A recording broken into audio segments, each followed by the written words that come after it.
The Wilderness Canoe Association has over 500 members from Canada, United States, and Europe. They all share a passion for outdoor activities and wilderness travel. Paddling in whitewater is great fun.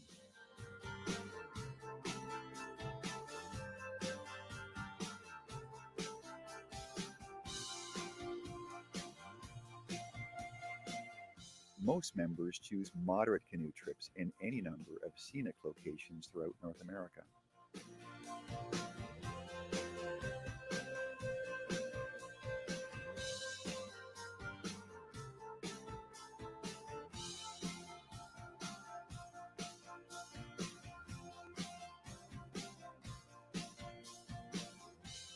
Our wilderness travelers enjoy photography, fishing, swimming, hiking, or just relaxing around camp.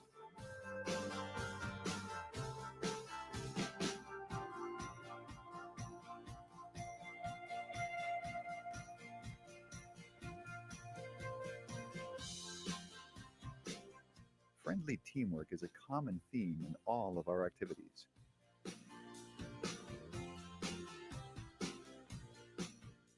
When the time's up, you take it off, and then you go, voila. Whoa! Learn how to read rapids and develop the skills to safely navigate whitewater rivers from experienced members.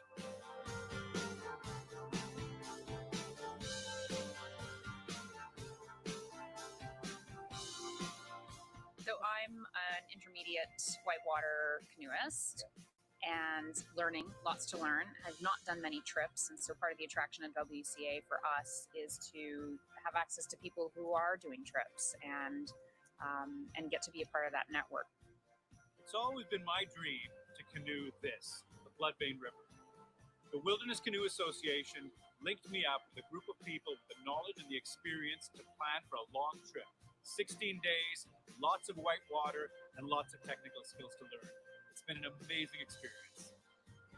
People are very friendly to me, and I also learn so much from other experienced paddlers.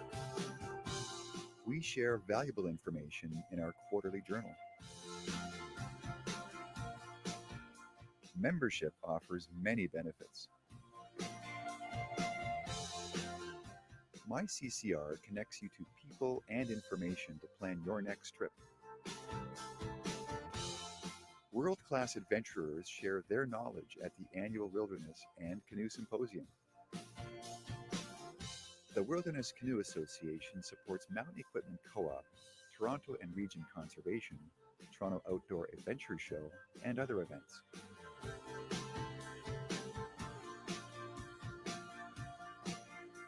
Visit our website, send us an email, or say hello on Facebook or Meetup.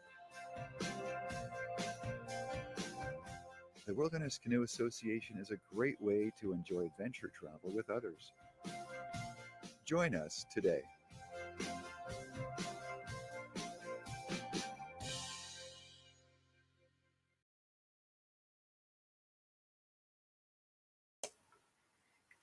Well, good evening, everybody. There was a little bit of a tidbit of what tonight's show is going to be all about.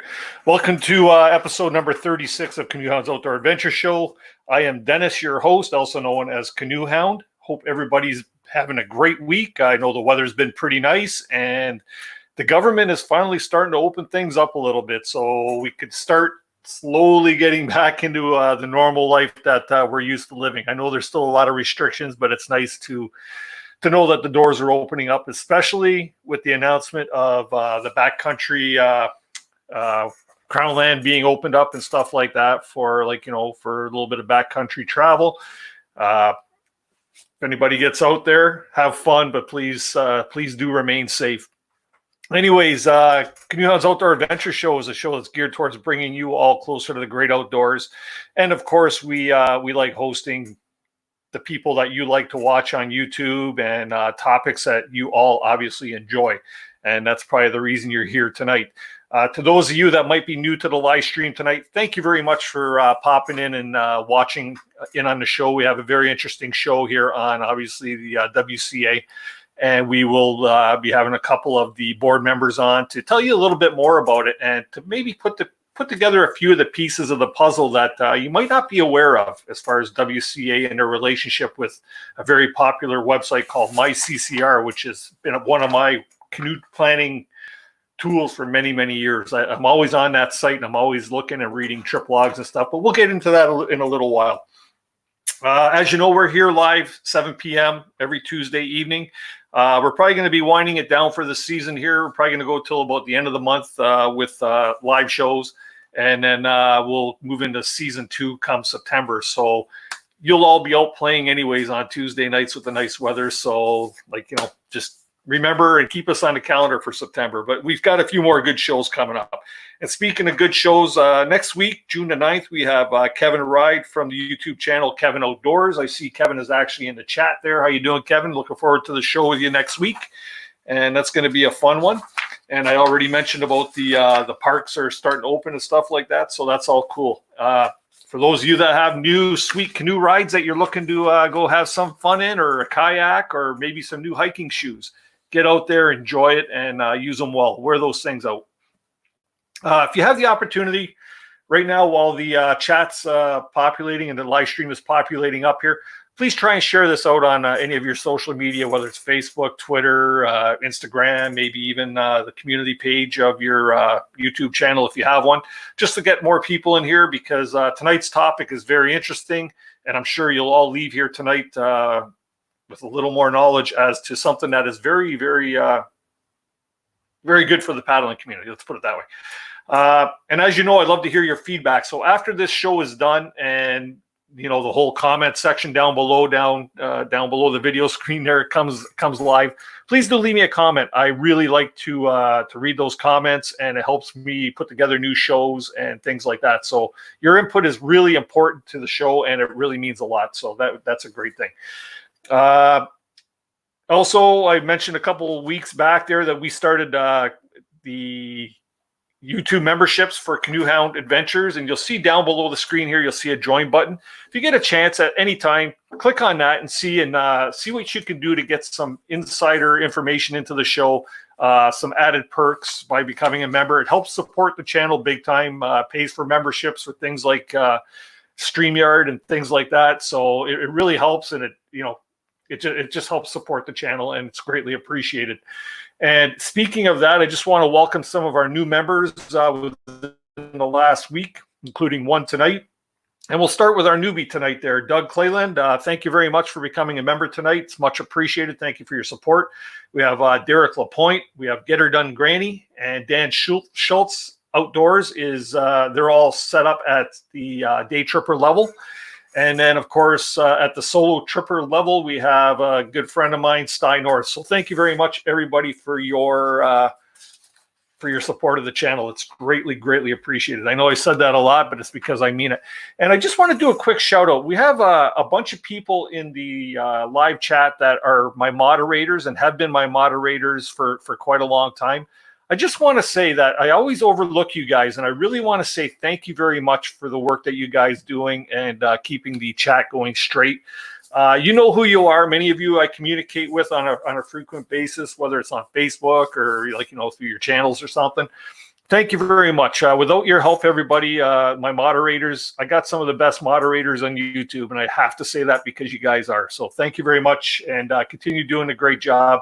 And I look forward to seeing you all hopefully at some point this summer. We're just going to get now into our guests. But before I do that, everybody knows that this chat over here means that this is an interactive show. We'd like to see your questions. And if you have any questions for tonight's guests, please do put a capital Q before your question so that I can identify it. And then I can get it up on screen and we'll get it answered for you. So, without the Q, it might slip right by me. So put that Q in there. And I've seen a couple comments in there about the beard. Sorry. The beard was a temporary thing along with the COVID hair. The wife had at it with the shears last week. And, well, I look like this now. Sorry. Anyways, without further ado, let's get into our guests tonight. We have two guests with us tonight who are both board members of the Wilderness Canoe Association. You'll hear the WCA is the acronym we'll be using probably all night. And they're the people that are responsible for running a really popular website out there that I mentioned I've been using for years called My CCR, Canadian Canoe Routes. It's like the most valuable free asset you'll find online to plan a trip anywhere in Canada. It's a great website, but you're going to find out what the link is between the WCA and My CCR. So without further ado, I'd like to welcome our first panelist here, Michaela. Hello. Ferguson. How you doing? I'm doing well, thanks. Thanks for having me on the show. Thank you for joining us. I know it's all short notice, but I really appreciate you popping onto the show. And then our second panelist, also another board member from the WCA, we have Sandra Weiner. How you doing? Hey, how are you? Thank you for inviting me. Good. So I mentioned to you guys in the green room, thanks for jumping into the fire on this one on such short notice. No problem. So first, we'll start with Michaela. Michaela, tell everybody a little bit about yourself, your background in the whole paddling community. Sure. So I started canoeing at summer camp, specifically at Camp Queen Elizabeth.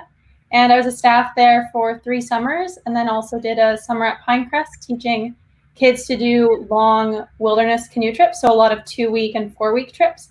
And now I work in Toronto, but get out as much as I can outside of work.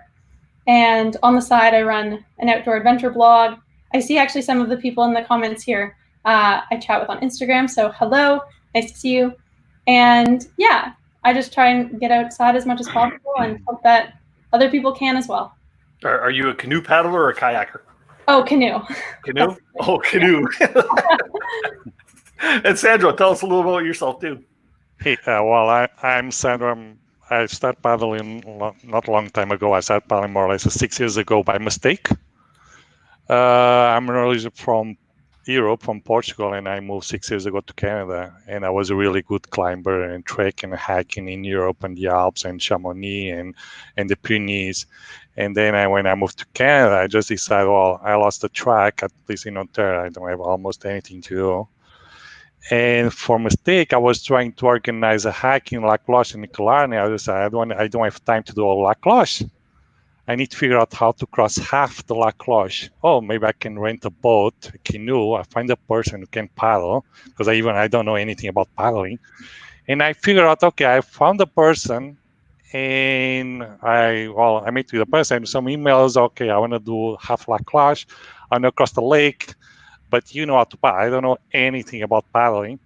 And she'll say, okay, let's go. Yeah, and that's the easy way. We start paddling, and everything changed in my life. I did the hiking, and then I just stopped hiking and start moving for paddling.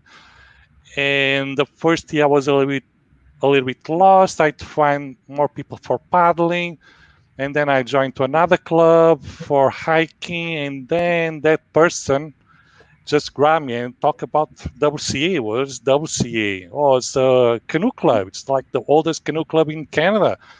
I started checking, you need to go. Okay. And I joined WCA and changed my life. Yeah, basically it was it. Yeah. Wow.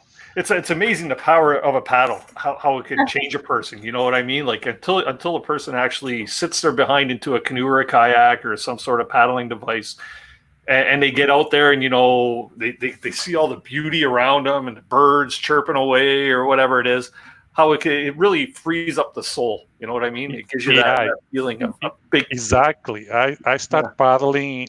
Well, I can say I started paddling in Killarney. Was my first. I paddled for 1 kilometer or 200, 1.1, almost 2 kilometers, and changed my life.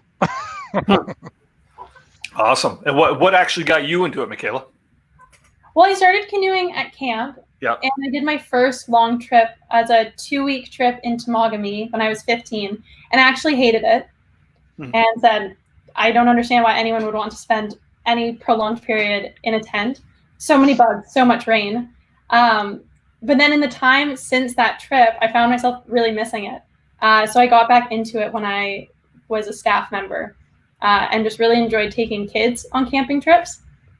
So that kind of just spiraled from 1 and 2 day trips with kids to let's do 4 weeks, just me and 8 kids and another guide.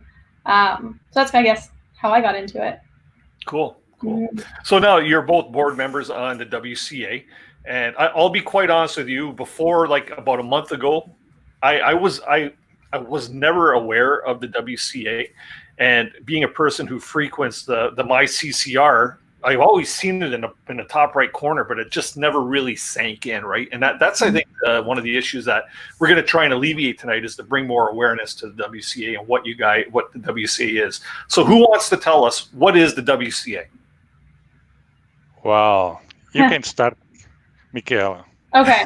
So, the Wilderness Canoe Association is essentially a place for people who like canoeing or paddling or just being outside to come together and find more people who share their love of the outdoors. And that takes on a few different forms. So we do a few annual events where people can get together from across Ontario, and we even have members in the US who come up to a number of our annual events. We host or publish a magazine that comes out 3 to 4 times per year. That's just long form paddling content. And then I think the best part of what we do is hosting these outings. So anyone who's a member can launch a canoe trip and put it on essentially a forum. And if you're interested in doing that canoe trip, you can sign up. There'll sometimes be requirements for, you should have some kind of whitewater experience, or like this would be the minimum experience you should have to do the trip. But it's pretty much open to anyone. So it's especially helpful for people who want to be paddling with people who are more experienced than them, to try rivers or routes that they didn't think that they could do on their own or might not have the skills to plan themselves. So it's like a huge unlock in my mind for people to just level up their paddling game. Mm-hmm. So that would be, in my mind, all the things that the Wilderness Canoe Association does. And then in addition, we own the My CCR, which, as you mentioned, a hugely helpful and free resource for anyone to use to plan canoe trips. Right. Who actually started the WCA? Was it a group of people, or was it one individual that started it all? Well, WCA is a really old club. It came from the 70s, I believe. We are still checking all the history because it's so old. We are almost doing 50 years. We know the club born in Aurelia, a group of paddlers, and they just trying to figure out, okay, we're going to create a club and trying to find the same people, the same roots and the same taste. They want to go for paddling, they want to fight for paddling. And then that group Aurelia starts spreading for all Canada. And basically now we are a pretty big club. We have members from all the world. We have members strong from Canada, most Canada, US, and Europe as well. But it's really old club from Aurelia. Well, when people still paddling with aluminum canoes, wool jackets, really classic. We still try to keep that heritage tradition in our club.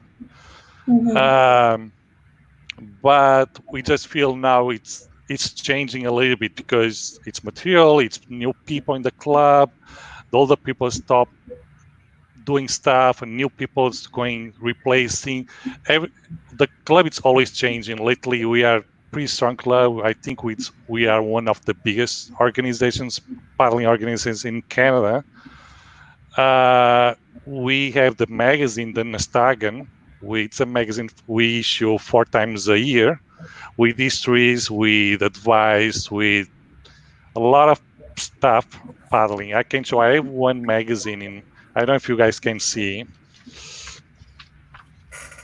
This is the magazine we issue 4 times. And they're always talking about histories and paddling and routes and just members sharing histories from now, the trips they did or trips they did in the past. And it's really cool, even about art and sketch. And this is the guys that went to Barnes Land. We try to support all the paddlers in Canada, even around the world. We just feel this is a really important magazine because it's really old. There's a lot of histories as well. And sometimes even if you want to find all the routes, canoe routes, we have 50 years history in a magazine. Mm-hmm. So that's obviously the boys from Northern Scavengers, right? Yeah. Exactly. Yeah. There you go. So they're no doubt they're members. I think there's only one member, but for us the most important is supporting all the paddlers around the world. Right. If we feel it's important to support, we support. Normally we have a wine and cheese. We always try to invite a speaker, and that we feel the way. Let's support these guys because they are young. They want to go, and let's share their voice. Right. So the WCA, what, like, okay, you showed me the magazine. What's the name of it? The not to what? Nestagen. I'll let you say it because. Yeah, there it is. Nestagen. That's why. Okay. There you go. Everybody say that 10 times fast. So the club, obviously, it does a lot for paddlers. What type of initiatives does it take to improve, or preservations and stuff like that? What's that focus? Yeah. Historically, the WCA has been involved with petitioning against logging in a lot of the parks. Like, I know that they were active in standing up against logging in Algonquin and Temagami and a few other, Lower Madawaska. So historically, there's been a lot of conservation efforts that our members have pushed forward. Anything you'd add, Sandra? Yeah, we have a member. It's Doug Ashton. It's take care of all the conservation in our club. He always doing communication with conservation parks. For example, I know the last time was about the COVID, because one of the problem was COVID was locking all the parks, all the nature, and he was trying to check with the government was how we can keep paddling, but just avoid the problems. But yeah, we always have a big communication channel. Dog is taking care. I know also the WCA also does things like making sure canoe routes don't get forgotten. What is it? Portage's rights, or like portage rights over private property. You guys kind of fight in that area too to keep things public. Yeah, we always try to share with our members about that problem with the portage and private land, cross private land. Just make sure we can cross, and how we can cross, and how we can protect ourselves to cross all the private land. Short of carrying a gun, right? Yeah, exactly. That's okay. Bad joke. It's hard to. It's really tricky, but we need to understand there is private land, but as well we are paddlers, right? And we both want to stay on the nature, and we just need make sure we do the right thing. Right. So now the WCA is really, it's a not-for-profit organization, obviously. No, we don't make. I think we lost money every year. Yeah, non-profit. Yeah. Non-profit. Okay. Because I got a question here from Steinorth, who's one of my subscribers there. He's asking, can non-members subscribe to the magazine? Well, that's a good question. Our member, it's really low. It's very cheap. Yeah. $35 per year for an individual. Yeah. And that the majority of the cost that the WCA incurs is in doing the magazine. So, because you get a print magazine mailed to you, which tends to be a little bit expensive, as you would know, being a print man. Yes, I could vouch for that. I'm sure that if you're doing 4 magazines a year with mailing costs, that's probably absorbing a good chunk of that $35 membership fee. So there are actually a lot of members who join the club purely to get the magazine, and then a lot of people also do trips and come to the events. Some just do it for the magazine. So I guess to answer your question, you would have to be a member to get the magazine. But again, it is low cost. Yeah, it's really low cost. I've seen magazine subscriptions be far more than $35 a year. You know what I mean? And they're full of nothing but ads, right? So it's $35 for all the world. We don't make any discrepancy. Well, it's $35 for US, $35 for Europe, $35 for any part of the world. I think we want to keep always that way. I think we all need to have access to paddling. That's why we want to keep a low price. And as a board of directors, how often do you meet for different things? Is it a monthly thing? We change emails every day. We have Zoom calls more or less every 2 months. We have more or less, we have 6 members on the board. Our team, we have 15 people to make all the club. We have 6 people taking care of the board. We have secretary, we have the treasurer, we have the webmaster, another 3 persons. We have the outings. It's Bill Ness. It's our veteran, whitewater veterans. We check all the outings and approve. We have marketing person. It's Ben who's taking care of the newsletters. We have Amy taking care of all the memberships. We have Alex Gustav who's taking care of the symposium as well and taking care of it's our editor for the magazine. Well, it's so many people. Yeah. We have Jeff McCall taking care of all the conservation area, doing all the contacts with Ontario Parks, Parks Canada. We have CCR at the same time, My CCR. It's a lot of people to keep going all the club. We have almost 500 members all the world. We just, keep moving. And I should add that in addition to our board meetings, we all do get out and paddle together as much as we can. So I think 4 of our board members all did the Coulonge River together last October. So in addition to Skype meetings, we also try and get out and paddle when we can. Very cool. Very cool. So you said, Michaela, you've been on the board for what, a year? Oh, no, I just joined in February, but I've been a member for, I guess, 2 years now. Okay, and you mentioned to me that the association is looking to get some younger blood as well into the club. Yeah, the club definitely skews to an older generation.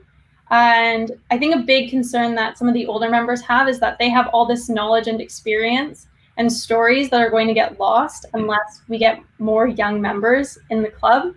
So when I joined, I had kind of this personal mandate to get more 20-somethings out and interested, because I think there's so much that people my age can learn from these older members that you don't necessarily get from just canoeing with your friends. So my kind of petition to be on the board was out of let me try and get more people who are in their 20s and 30s in the club, paddling and learning from these people who have so much to share. Let's try and learn from them before they retire their paddles. Well, good for you. That's awesome. It's you know what? It's always good to get the younger generation, and I say that because I'm a 55-year-old. So yeah, I'm probably in the upper echelon or mid to upper You're echelon. probably right in the middle, to be honest. And just so everybody in the chat knows, I am a member. I am now a member officially. Yeah, we just feel lately we need to bring more young people, and we invite Michaela to belong to the board. Michaela, not Michaela because she's young, but Michaela, she have a really long history paddling, and we start checking. Well, there's a really amazing person. She's young. She started paddling from she's really young. Summer camps, and we just figure out this is the right person to join to the board. And then we just decide a couple of months ago. We proposed Michaela to join and we make an invitation, and she accepted, and we really appreciate it. It was a really good step. Oh, my pleasure. Cool. Very good. So anybody that's younger out there and you're looking to gain some more experience and learn from some of the masters of the trade, it's a good thing to do. That was one of the big reasons why I joined the WCA, because so much of my paddling was with kids who were 15 who had never really canoed before. And so my learning plateaued quite quickly because I'm teaching them and not learning paddling techniques from them. So joining the club, I've learned so much, even in just the 2 years it's been from the members. So I hope other people my age can experience the same thing. I don't know why they invited me. I presume maybe because I'm from Europe, I will bring a little bit more different blood. I presume maybe because my background experience in hiking and climbing, I have a different acknowledgement. I think was more bringing from European blood to the club, because even the club is really based a lot of Ontario, and Toronto it's a very international city. It's a lot of people from all the world. I believe that's why they invite him. Yeah. Well, hey, if you got experience, and like you said, you fell into it kind of accidentally, right? Exactly. Before I get on to the next question, Sty, I guess related to his last question, he says, being in the U.S. an issue? Nope. Like you mentioned, you have membership from all over the world. So being a U.S. citizen, not a problem, Sty. Feel free to join if you like. Yep. Yes. And we'll mail the Nostogan to you in the U.S. Yeah, I can give an example. We have a lot of members. I don't know if you can share the map, but we have a lot of members in US, and I normally organize 3-4 trips a year for WCA, and in general, I have supers from US in all the trips. Yeah, I'm just looking to see if I could pull up that map because it was sent to me. Yeah, I'm just a little unprepared, but let's see here. Let's see if I can. Yeah, it's interesting how we spread around Canada. Yeah. And people always want to keep the contact. Yeah. We have members, we have really long members from 40 years old. They are in the club for 4 years, and we have really young members. They just joined 2 months or 1 year because they didn't know about the club, and then they start figure out, oh, these guys, they do a lot of stuff. It's not only in Toronto. Oh, they do in Quebec. Oh, they do in Yukon. They do in US. Well, it's always something happening in the club. Yeah. Right. Let's see. I think I've got the map. Let me just see if I can pull it up here. And I think that should be it. Let's see. There we go. Is that the map? There we go. Yeah, that's perfect. So those are all our members. So you do. Yeah, actually, on the eastern seaboard, I guess you could call it. There, you got quite is your main cluster. But yeah, all over, even up to the Yukon, and does that look like Alaska? Yep, we have a lot of members on the West Coast because sometimes we make trips on the West Coast, so we keep contact, and they join to the club as well. And it's always to keep touch on the other side as well. Very interesting. Awesome. So the WCA, you obviously you're doing a lot of lobbying, and you're carrying on this whole traditional thing of paddling, whether it's kayak or canoeing.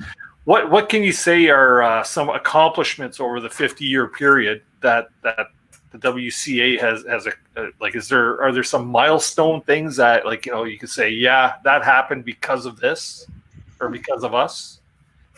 Anything you'd be aware of? Well, one of the milestones now we have currently is to bring young people. That's our current milestone. The next 5 years, we really need to bring more young people to catch all the experience from the older paddlers to the younger people. That's our main concern, to bring the younger people. We start a little bit. We feel it's hard, but we're going to get there. It's the younger people. Yeah.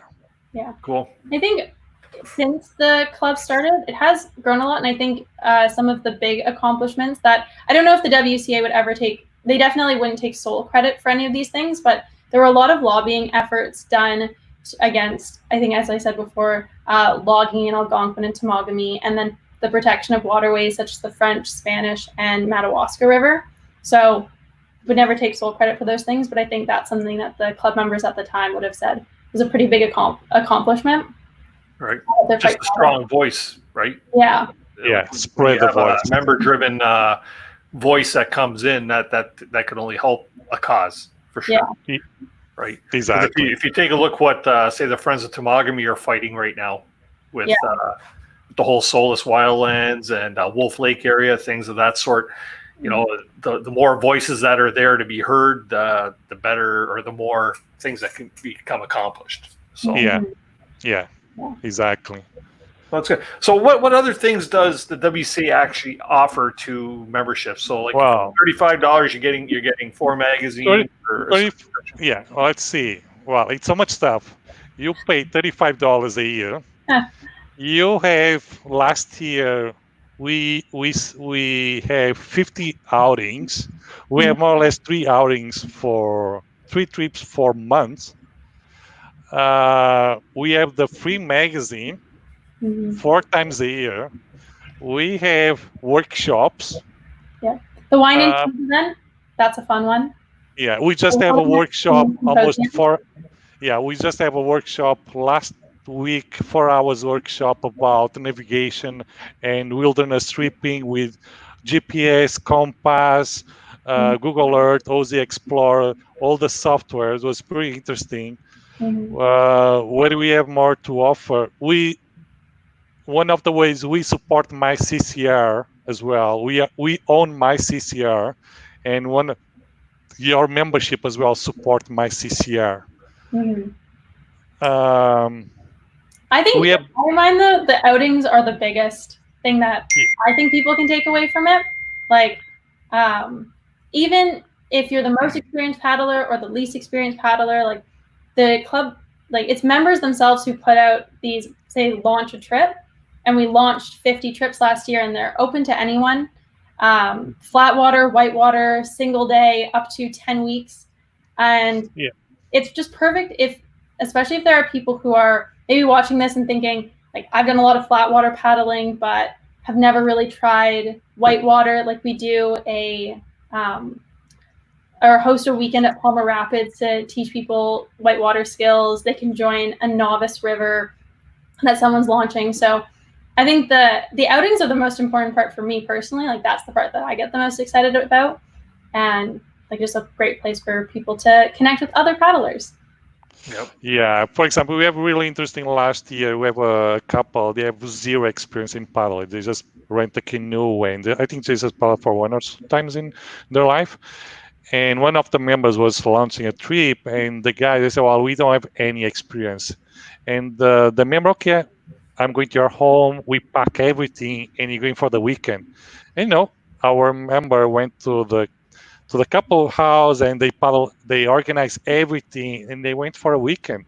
We have that family experience. Well, and we know how everything works, and that's why we have so much experience, because we did so many times along all these years. That's why I feel like it's really good. It's the outings. We have so many outings every month. Wow. And like you say, those are member organized outings. And how do they post these outings? Like, how would you find that? On the site, there's essentially an outings forum, and I think you can actually see the outings if you're not a member, but you can only register for it if you are a member. And someone will post the name of the trip they're doing, the proposed dates, and a description of like anything around like transportation. It'll be this kind of water. You should have this kind of experience. Just basically a big description. And if you're interested, you can just I think there's a button to register, and you send in your email. It's really easy, and then the group gets together, emails are exchanged, interest is cemented, and then the trip launches. So it's really really easy to find trips to join. Excellent. Yeah. So I was mentioning to both of you in the green room before the show there that I put a little questionnaire on the community tab of my YouTube channel. And the question was, have you ever considered, or are you currently a member of any type of club for your whatever you do in the outdoors? And I found it interesting because I give 3 choices of questions. One was yes, you'd be interested; no, you wouldn't be interested in; and yes, I'm currently a member of. Right. So out of 41 people that answered, 51% said yes, they would consider joining a club or an association or something like that, right? A lot of them just don't know how to find them or where to find them in their areas. 34% said no, pretty much, whether they don't like organized things or whatever it is, or they just, they said no for whatever reason. They said no, right? And the interesting thing was 15% said that they're already members of clubs or associations.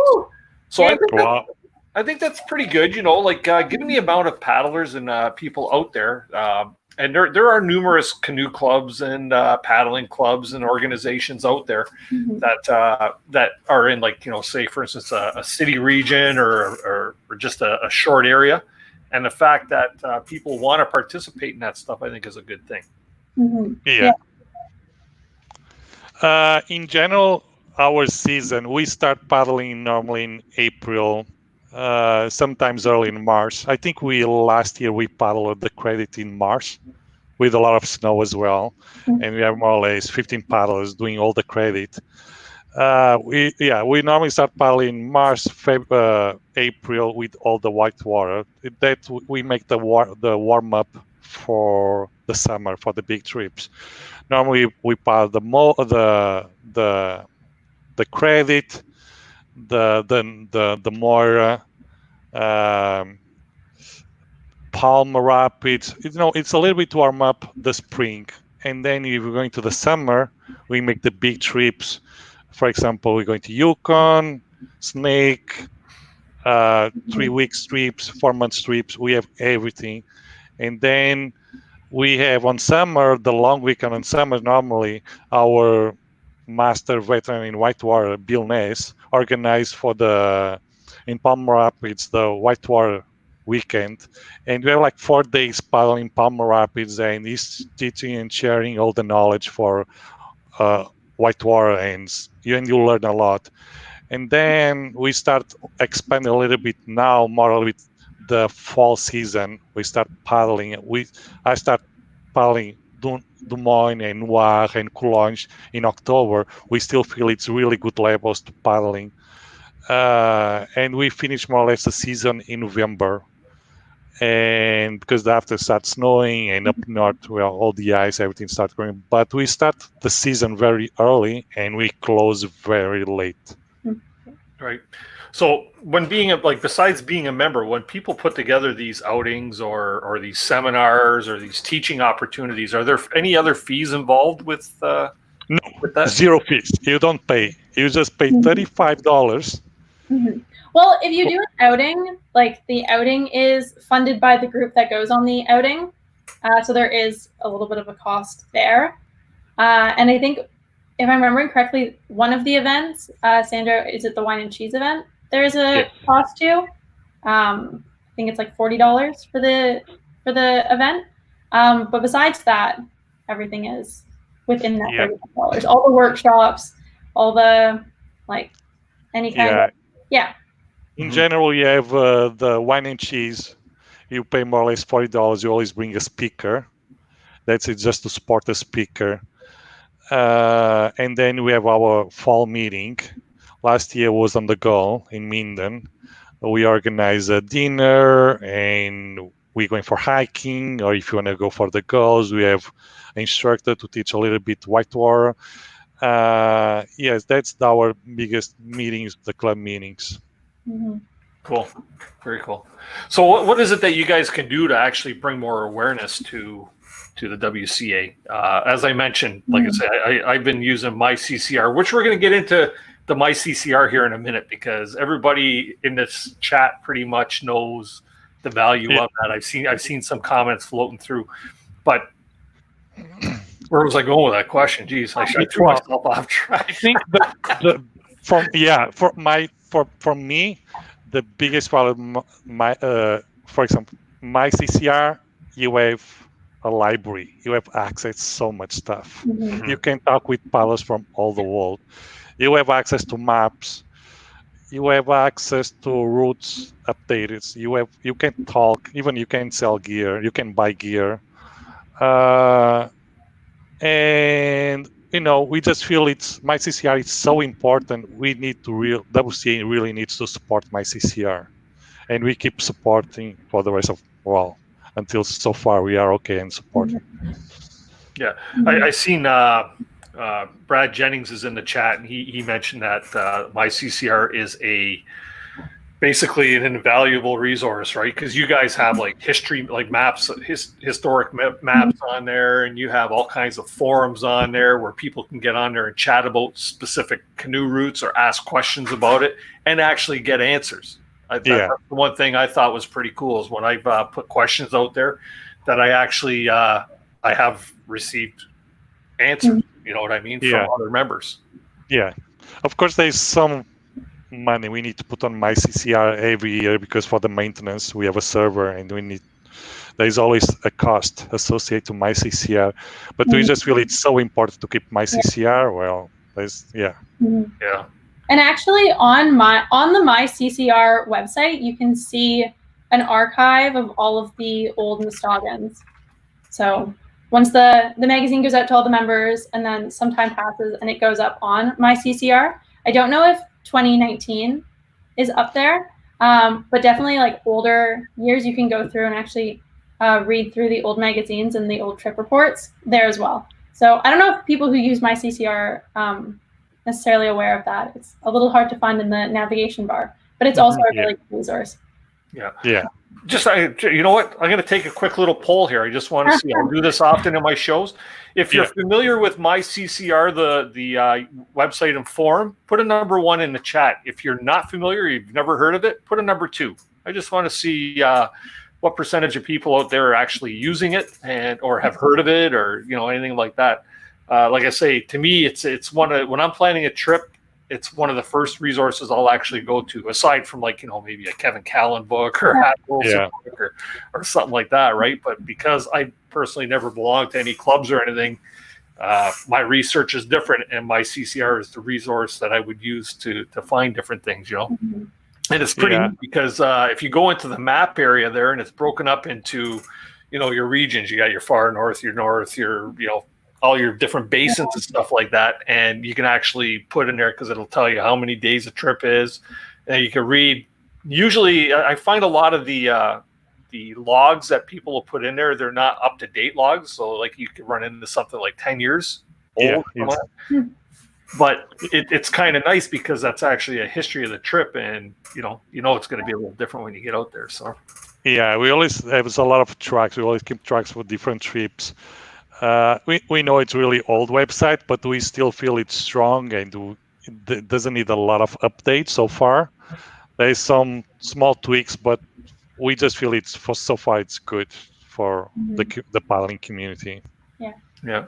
So I'm looking here. I don't know if you two could see the chat, but we got a lot of people that are very familiar with the My CCR, and a few that haven't. But I'm sure now that they've heard about it, I'm sure it'll be a resource that they definitely check out. Especially my moderators, right, Mama Bear? Okay. Well, I don't know. I think My CCR, we have 2,000 members. I think so. My CCR plus 500 members on WCA. It's a big organization we need to keep. Yeah. Yeah. Well, the really My CCR that's a totally free resource for people to use, correct? Mm-hmm. Yes. But for example, sometimes if you don't find a map on My CCR, we have a library on WCA. We just send an email to WCA. I'm looking for an old map from that region. In general, 95% we have that map. We really have old maps from, for example, Lost Routes. We have a lot of maps from Lost Routes, canoe Lost Routes. For example, you are looking for a record from all the canoe trips somewhere in Yukon on Snake or something. We always have something, always. We have an extensive library. Mm-hmm. It's amazing too, because if you guys have accumulated this entire collection of these old maps, I remember years ago, probably even before I found out about My CCR, was I used to call up, like if I was going to a certain area, we'll say Gogama area, right up north. Yeah, I would call like their local chamber of commerce, because a lot of times the chamber of commerce would have information on maps, or they'd have old maps or stuff like route maps that they would actually send to you, right? Yeah. And these are some of the resources that I used to use, and nowadays they don't do that anymore. It's they're all lost on the wayside. And hopefully you guys have a collection of those things. Yeah, we have 50 years maps, 50 years since the club start, and you start accumulating all the maps. We have one person just taking care of all the maps, because the library is so extensive. We have so much information, it's hard to keep track, and we just decided we have one person take care of all this information. Mm-hmm. We have such a big library. Well, that's incredible. You know what? That's that would be a heck of a collection, especially given all the paddling areas that are out there, right? Yeah, sometimes I receive emails, I can't find a map. Do you have anything? I just wait a moment. And I send an email, okay, there is your map. You have everything. Okay, thank you. Let's keep going. Let's join WCA because we have a lot of stuff. Now, is that for members only? No, we prefer to be members, but for us, most important is to share with all the community. Yeah. We are okay. Yeah, sharing. Yeah. For $35 a year. I'm sorry, I'm not trying to sell everybody on it, but I just, if I'd have known or been aware of this like 10 years ago, I would have been a member 10 years ago. I apologize for that, because you pay $35. You have a magazine. four times a year.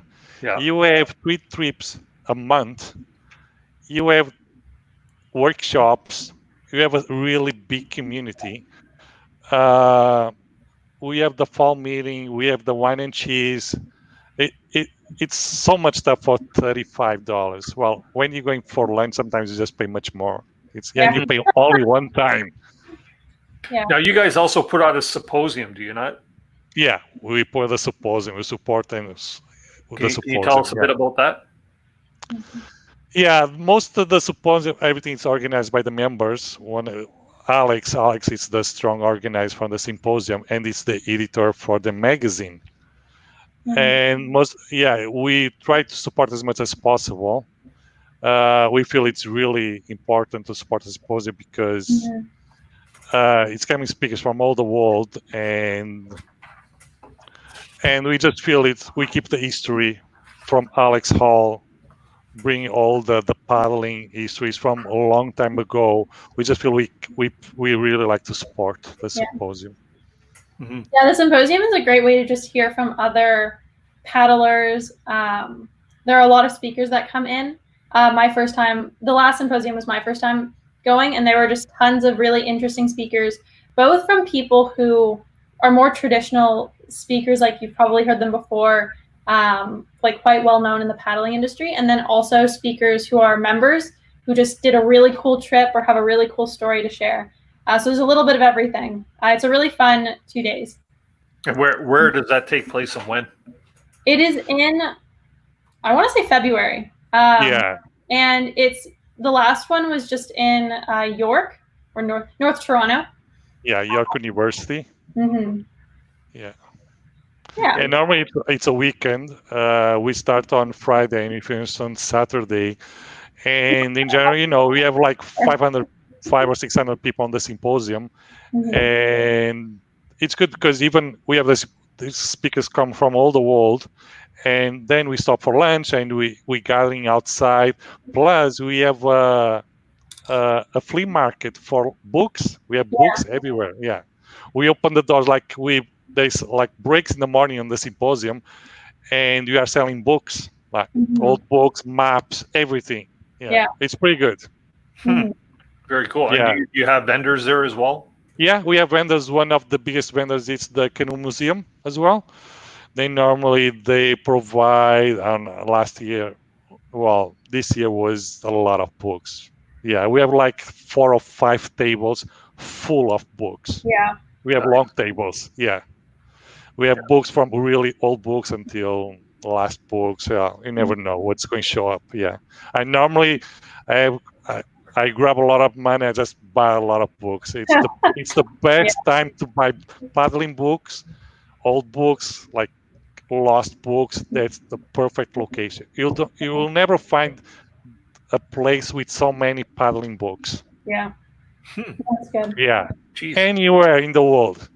You have in 15 minutes we have the symposium, more or less the coffee breaks. We have one in the morning, one after lunch, and then one afternoon. And during the 20 minutes, well, we sell normally 500 books, for example. Is that right? Eh? Wow. Yeah, it's crazy. We have so many books. That's why we really support the symposium, because we just feel it's so important. Yeah. There you go. For any of you people that like to read, make sure you mark that on the calendar. Yeah.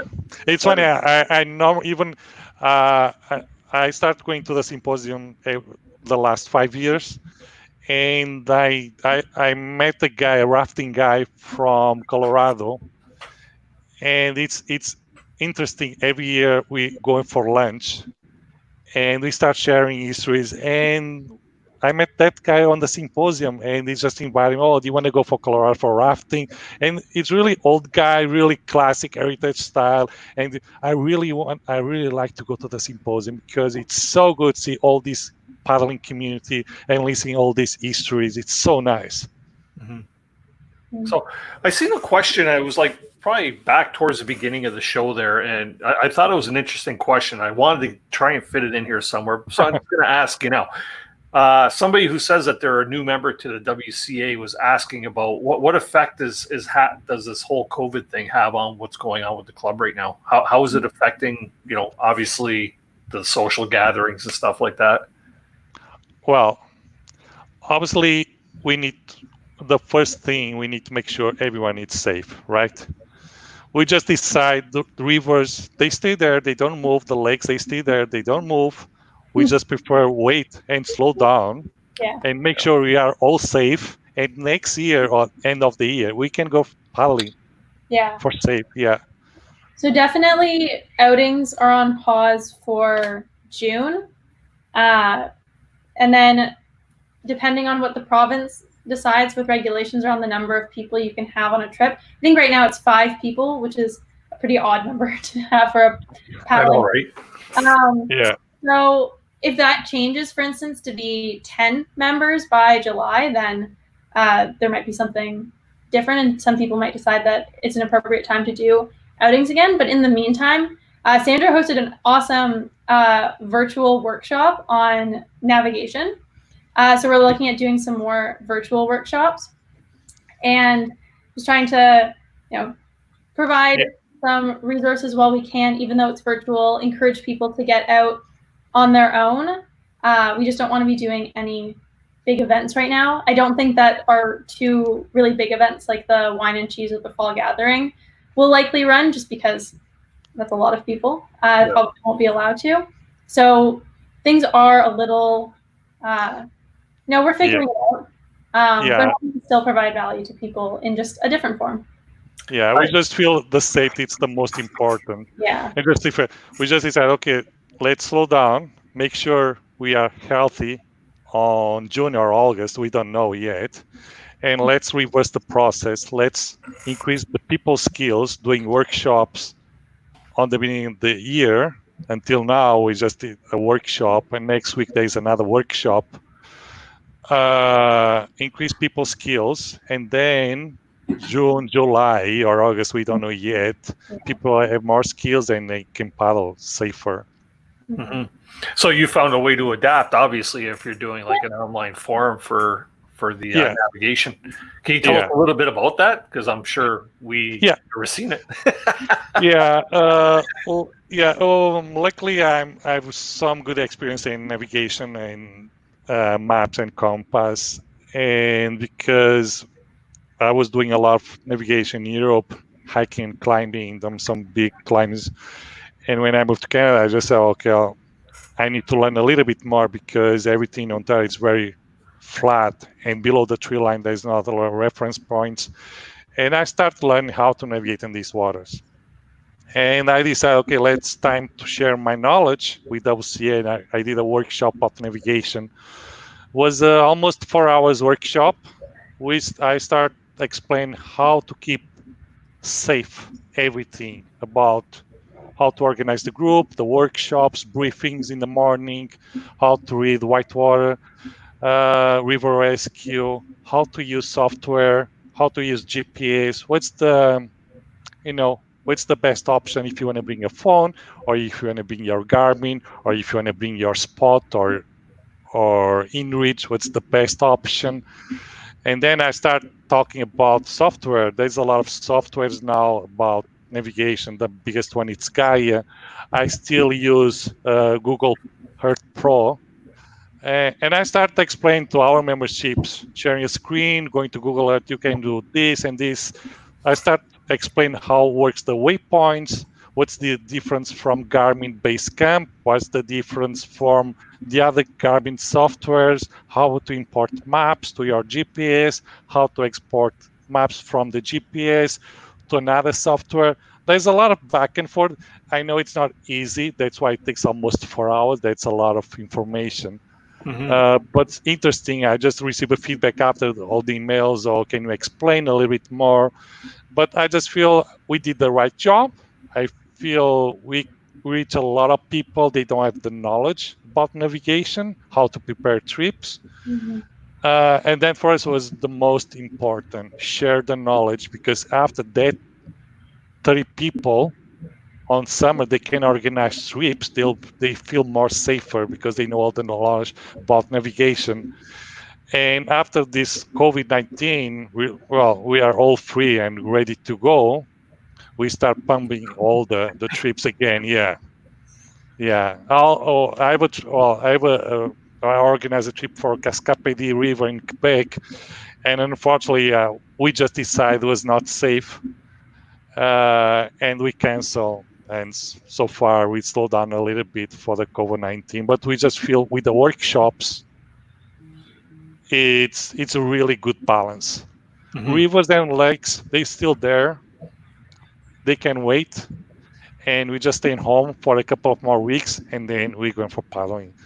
Well, is that seminar or your workshop, is that available for anybody to see anywhere on YouTube or any other platform? Yeah, it's when unfortunately I didn't record. It was a long Okay. seminar, but I received so many emails. We're Yeah. going to release another one very soon because it's a long workshop. Takes a lot of time. How people need to understand how it works with coordinates, how to import maps from government Canada, what's the different layers. It's a lot of stuff they need to learn. And we just decided we need to release another workshop very soon. Yeah. I'm going to release another one very soon for the Bonaventure River. We just figure out there's a lot of people sharing trips online. We just let's change a little bit the opposite. Let's make workshops about rivers, but not about the beauty of the rivers. Let's create a workshop. We can talk about the technical stuff, the background, how to prepare for that river, how to contact the best outfitters, how to get there, what's the problems on the rapids. It's a technical report. The next one we are doing the next week, I think it's the next week, is we are talking about the Bonaventure River. If you guys want, just please join. Send an email to Bonaventure to WCA. I want to join to the workshop, and then we send you the invite. We just want to make sure, because it's a lot of workshops about trips or the beauty of the rivers. They're really nice. We want to make the opposite. Just go to the technical. Where you contact the outfitter, where's that class? What's the problem that class 1 or class 2? Where's the log jam? Everything. What's the best outfitter? Just contact phone numbers, the closest hospital, sharing maps, because you have a lot of maps already with notes from the trips. Share all these maps. A lot of homework is already done. And if we can share with another powers for free, that's good. And now's the time right now while everybody's bound up a bit to actually take advantage of learning these types of things, because right now, up until now, we couldn't get out on the water and stuff like that. So to try and pick up on your techie skills or, your navigational skills and stuff like that, it's a great time to work on these skills just because we have the time to do it. Exactly, because we spend so much time now online. Yeah. I talk to me, I spend a lot of time searching new trips, rivers and lakes, so it's the best options now because everything changed now, right? Mm-hmm. People now, they don't know what they're going to do. Oh, now it's the water, it's too low, we need to change, we need to go to another place. I believe these couple of months, people was planning some trips and now they're going to relocate a lot of places. Oh, now maybe we need to go to Quebec. Ontario, it's already low. We need to go for the Quebec Shield. It's a lot of stuff. Mm-hmm. I'm going to throw another question out there to everybody in the chat. It's another 1-2 question. How many people out there are familiar or are very comfortable using a compass?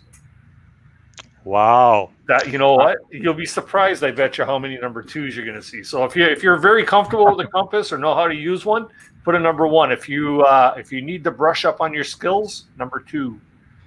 Let's see what the people are saying about that one.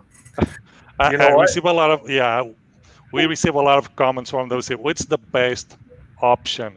Bring your phone, bring the compass, bring the GPS. For me, I'll bring everything you want. Yeah. I think if you have a backup, just bring. I don't like to bring my phone. I just feel I want to break from it. I spend all day on the phone. When I'm going for the wilderness, I want to break. I don't know it's my phone, but it's pretty rare phones in our day. It's pretty good to read maps, but I want to break for my phone. In January, when I go in my trips, I say, "Oh, can you please leave your phone? We have a GPS. There's another GPS. We have 2 in reach if we need something. We don't need phones." I just, people want to be on the fire. At end of the day, we organize a trip. We paddle all day on the rapids. We go into the campsite. We prepare the tarp, wrap firewood, start preparing all the dinner. and start talking with people, just sharing moments. That's the most important in the trip, right? It's end of the day, after dinner, just share, drink a beer, something, and share moments with people. Mhm. So I don't know if you two could see the Yeah. chat. I love the 1.5. I think I that's like that. You know what?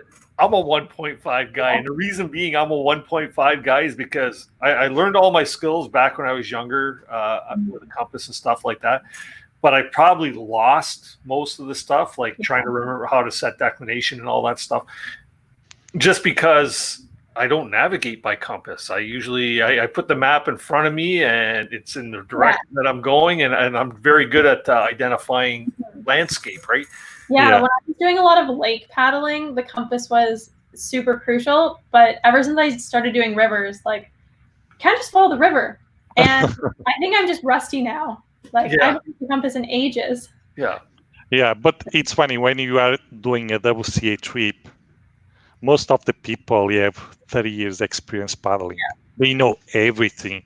When I'm going to say, "Oh, I know this," and they know, "No, you don't know because I did this and this and this and this." They have so much experience in navigation paddling, and it's really tricky because we have found so many people with experience. It's so nice, so nice. Yeah. Thanks everybody for piping in your answers there. All the honest answers. Yeah. But you know what? That's what I say, and that's a great seminar or a workshop that you put on, because, like I say, this is the perfect time to do that and to pick up on that, right?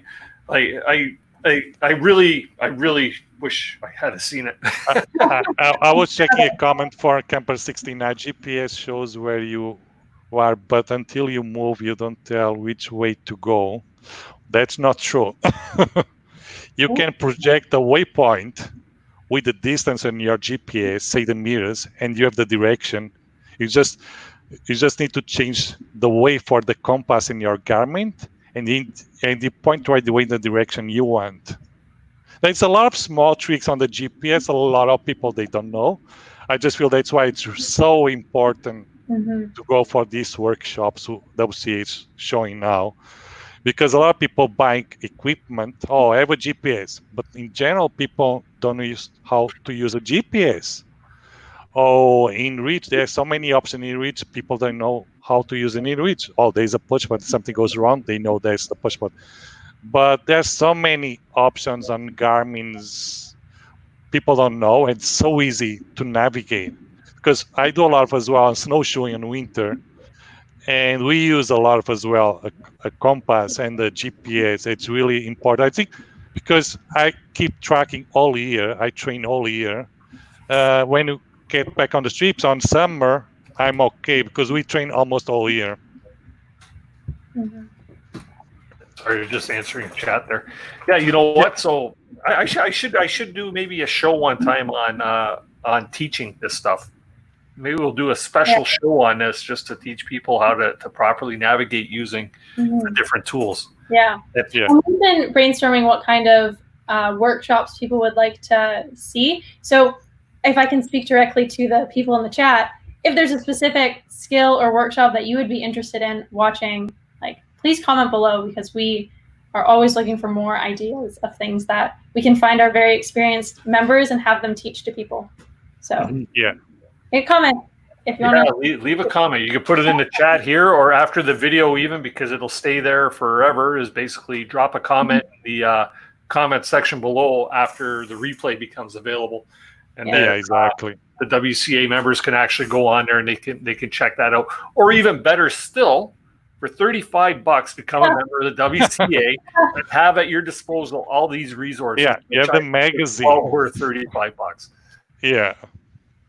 And I don't know about you, but a lot of people that have been sitting at home haven't been spending a lot of money throughout this whole COVID thing, right? I always thought it was going to be, and it's not the case for everybody. I always thought it was going to become a very burdening time. But you know what? I've actually saved money through this COVID thing. So. It's interesting because I was reading a lot of stuff, and a lot of people as well spend a lot of money in sports these 3 months lately. Yeah. For example, bike shops. They sold everything. There's a lot of paddling websites, NRS. They sold out a lot of stuff. For some reason, at the same time, some business they slow down, but another business they go up. Mm-hmm. It's I don't know why, but it's interesting to see the future. I feel people, I didn't spend any money in traveling now. I'm going to buy a canoe, maybe. Ooh. There we go. So some people are actually piping in there, Michaela, saying Ken would like to see a food prep workshop. Mm-hmm. Okay. Ken, you might want to tune into the show next week because I have a guest on that's very good at making dehydrated foods. So we have one. We don't know yet. I think it's August. We have one for dry food. How to prepare dry food. Yeah. Yeah. We have another one as well for weather. Check weather as well. Mm-hmm. It's coming a lot of workshops in our club. Just keep eyes in our website. Just go www.ca and check all the outings. I think every week it's something always new. Yeah, and I'm hoping that once we can meet in person again, I really want to get some people together and do a workshop on cooking outside or on camping trips, like sharing recipes and like teaching how to make bread or cinnamon buns or like all these different dishes that you can do on a backcountry trip. Interesting. I was reading Brennan comment. It's saying the Novacross Prospect 616, it's Blue Steel, it's out of stock. See, there's a lot of business at the same time. I know it's Squiff as well. They are pretty busy. Mm-hmm.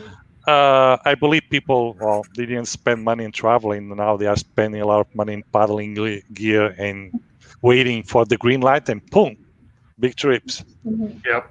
Yeah, for sure. Somebody was mentioning here, where did I see that? About the electronics and stuff like that, and how he's pretty rusty. I think it was Dan Schultz was saying that he's got the Garmin InReach and he's pretty rusty with it. Can SOS and text. Yeah. You know what? Sometimes I think that's a bit of a problem with a lot of the electronics out there. Is they throw so many features in there. Yeah. And the manuals that come with them are not the best manuals. A lot of times they have features that they don't even touch on. So you have no idea what the capacities are, the capabilities of these devices are. Yeah, I agree. I feel now I feel Garmin technology, the older Garmin, even the new ones, you feel it's like old. It's not like an iPhone and you have the maps. It's fast to read. I think some stuff they need to really update. Mm-hmm. It's too many menus and you need to go inside the menu and then you go inside another menu. Oh, there it is. It's not easy to read. I know if you have an iPhone and you have Gaia Maps installed, it's much easier. Some stuff, we need to change a little bit. Yeah. Cool. So we've covered a lot of the WCA and the My CCR. Let's talk a little bit about yourselves and maybe one of your favorite trips. Michaela, can you tell us about one of your favorite canoe trips? I absolutely know my favorite canoe trip. So in 2017, I led 8 campers on the Missinaibi. We did it from the very start, Missinaibi Lake, all the way to the town of Moosonee. It took us 4 weeks. And that was by far my favorite trip I've ever done, partly for length. And also, I love camping with like 15-year-olds. They're so fun, so keen to learn. So it was just a really fun trip overall. So I actually, as much as I'm excited to get out a lot of paddling on my own this year and with the WCA, a part of me really misses canoe guiding and just teaching kids. But yeah, the Missinaibi, hands down my favorite trip. Wow. Wow. I've done parts of the Missinaibi. Like I've done all the Missinaibi headwaters, from Missinaibi over into Bull Cow Lake and the whole loop into the the little Missinaibi River. Right. But I've never done the upper Miz and I've never done the lower Miz. So you did that all in one falling swoop. Oh yes, I think it turned out to be 600 kilometers, something like that.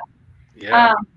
And it was cool to go. I'm not sure how familiar everyone watching this is with the Missinaibi, but the cool thing about it is it starts in Canadian Shield, and you're paddling. There's big rapids and rocky Canadian Shield, beautiful scenery, and you experience the transition from Canadian Shield to Hudson Bay Lowland, where it becomes super flat. the river is basically straight the whole way. Like you can sail every day, basically until you get to Moosonee. And like the transition itself is kind of hard. You've got Thunderhouse Falls to portage around and Hell's Gate. So those intimidating places. But from just a geography standpoint, it's pretty cool to do the whole thing, to go from like difficult portages, big sets, to, hey, this kind of feels like a tundra river. So if anyone's on the fence about doing the Missinaibi, I 100% recommend it. I am truly envious. Truly envious. Yeah. How about yourself, Sandra? First, I just want to say hi to Isadora. She's a really good pal. I know I can read on the chat. I already pal with Isadora. She's from Hamilton. I really learned a lot of stuff with her, and she's a WCA member as well. Already pal, well, Noir, Cologne, Spanish. For me, the most beautiful river is the Bonaventure, for sure, 100%. I think a lot of people, they don't know Bonaventure, and they paddle a lot. For example, they're going for a Yukon, and they don't know what's happening on the Bonaventure. I feel it's so similar to the other side. It's a wild river. It's so clear. It's the most greenest river in Canada. It's you have a lot of white water, a lot of wildlife. It's such a beautiful river. Such a beautiful. It's if anyone asks me, it's the best river so far, it's go for Bonaventure, 100%. You guys need to go. It's only 2 days driving from Toronto. And how long is Bonaventure? It's 5 days. It's 5 days. 1 week trip. Yeah, it's 1 week. You feel for 5 days you are in remote. You don't see anyone. You have the volume of water. It's so great. You don't need to paddle. You have a lot of log jams. It's such incredible trip. Such incredible trip. I really advise any paddler to go to Bonaventure. Anyone, and you need to go between May to June, maximum June 15, June 20.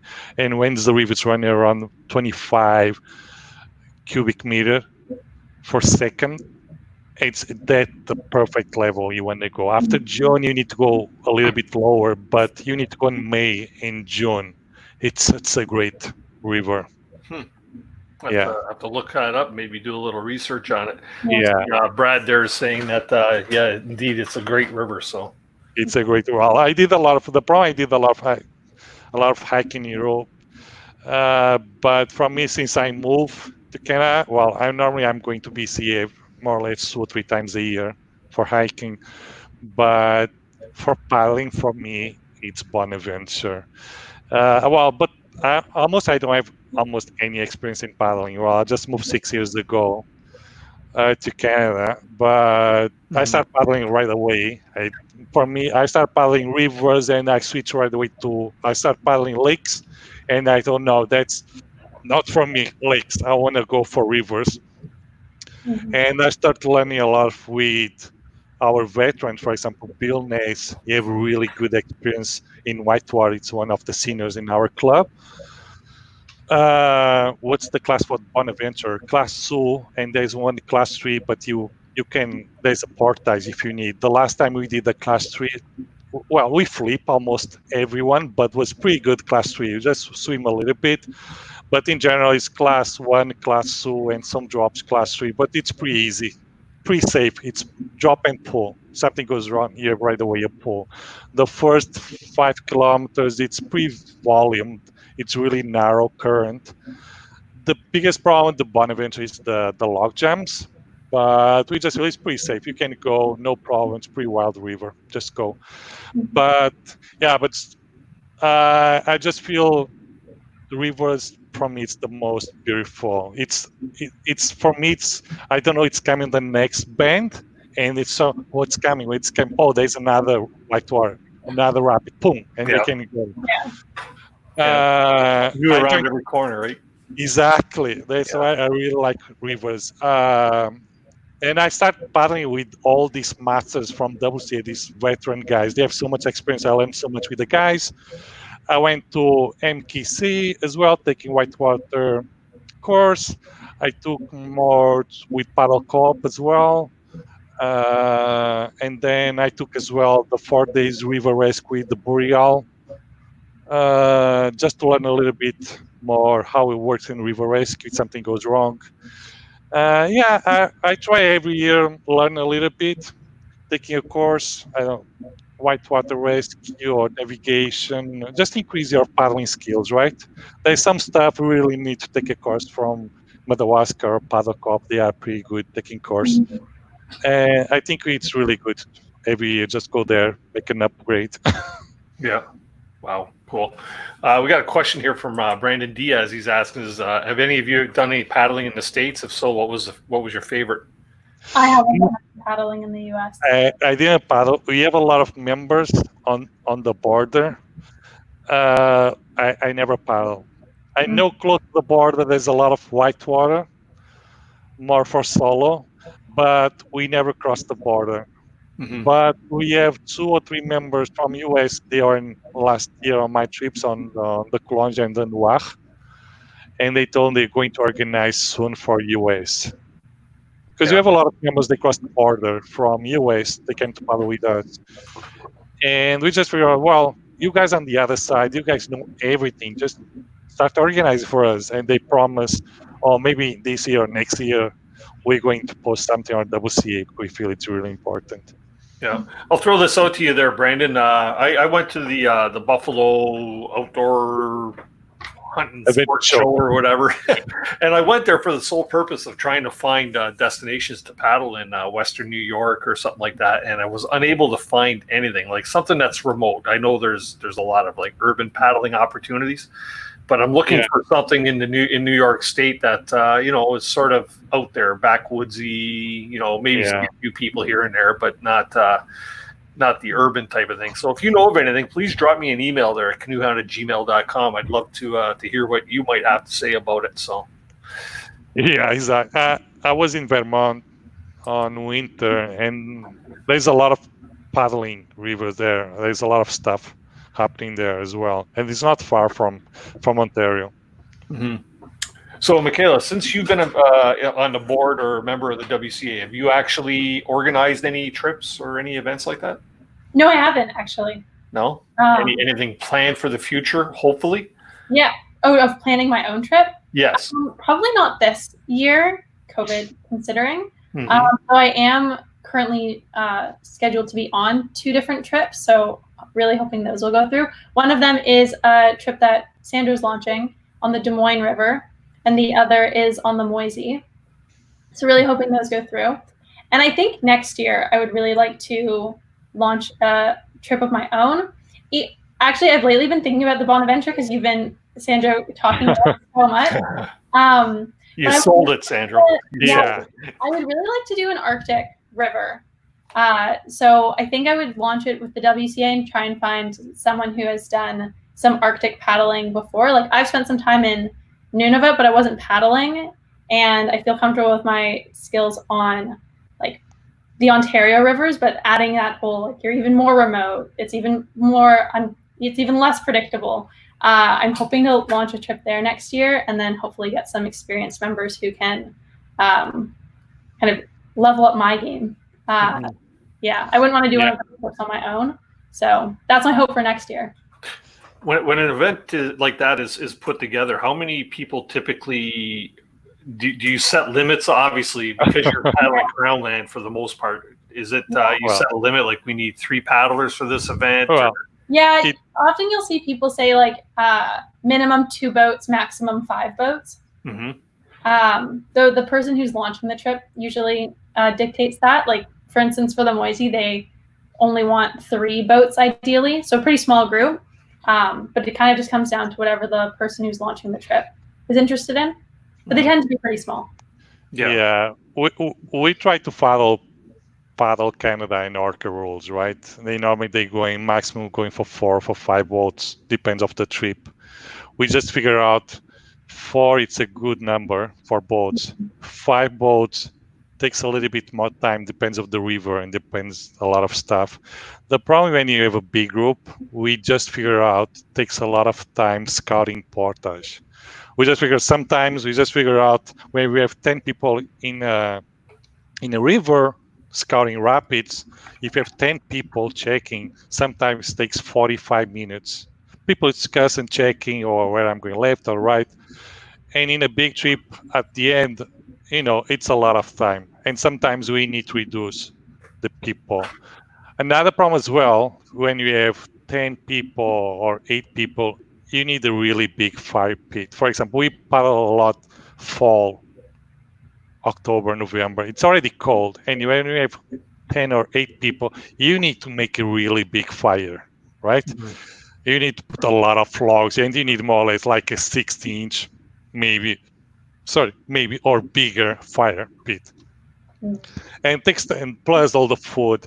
Plus, it takes a lot of time to manage. We normally, for example, when I launch a trip, we have a Excel shared file in Google file, and all the members on that trip, they have access, and then we start putting all the information, private information, what they're going to bring for food, all the meals are made on the fire. Every day we invite someone to make the dinner or make a breakfast or make a coffee. That's a lot of work on the background. It's been done, but because we have an Excel spreadsheet, all the people have access anytime. They start putting all the information. After 2 or 3 weeks, everything is done, all the homework. And you are on the first day, everything. Yeah. Who is going to make the dinner? Where is the emergency contacts? Everything is there. Everything. There's nothing you don't know. Yeah, that's pretty cool. Yeah, I think because we have 50 years. We got so much experience from the older generations, and we start preparing. Okay, what do we need for a trip? Okay, this is the rules. Everything's already there. You just need to follow, right? Yeah. Mm-hmm. Do you know who your longest standing member is of the WCA? Wow, I don't know. That's a really good. Maybe someone is going to post. Well, I know that Bill Ness joined in like 1976 or 75, so he'd probably be up there. Yeah, maybe Bill King as well. Really? Well, I'm curious. Someone is going to post. I'm pretty sure. There you go. You know what? Because the amount of the wealth of knowledge available from somebody that's been canoeing or been on the water for that length of time, the stories they could share and the knowledge that they can share is yeah. And they are not easy, guys. Sometimes they are hard with us because when you are on the river, you need to go right. If I say right, you go right. Okay. But we learn so much stuff with these guys. And you're not going to argue with that either, are you? No, because they know where's the drop. You need to put the boat on that rock. That's the most important. I did this river 50 times. I already run the gull 200 times. I know everything. And for me, I don't know anything about paddling. I only paddle a few times. Okay, I follow. No worries. Yeah. Mm-hmm. Wow, that's cool. That's cool. Yeah. And were there any good events that were planned before all this COVID stuff that hit? Like, yeah, really good events. For example, the Cascapedia River in Quebec. I was leaving on the 15th because Cascapedia River is very similar to Bonaventure. Well, if you guys are going to Bonaventure, the next river is Cascapedia. It's right beside on the Chic-Choc Mountains. It's a mountain. Oh, another thing from Bonaventure River, people is going to love. There's no bugs. Zero bugs because it's a coast. It's right beside the coast, right beside the ocean. You always have low temperature. For example, last year we started with snow. All the mountains still have some snow. It's really cold during the night. You almost need a winter sleeping bag. There's no bugs. Really clean air, really fresh. Cascapedia, it's a river on the bonds on the Chic-Choc Mountains as well. It's the same concept, a lot of volume, a big drop, almost the same drop as the Bonaventure. It's a salmon river. It's very famous for salmon. Yeah, it's very protected. We need to apply for a special permit. It took more or less 3 weeks to get approved because we need to submit for a backcountry permit. You need to make a map. Where you're going to sleep? Where is the emergency exits? Where is your team? Where are you guys from?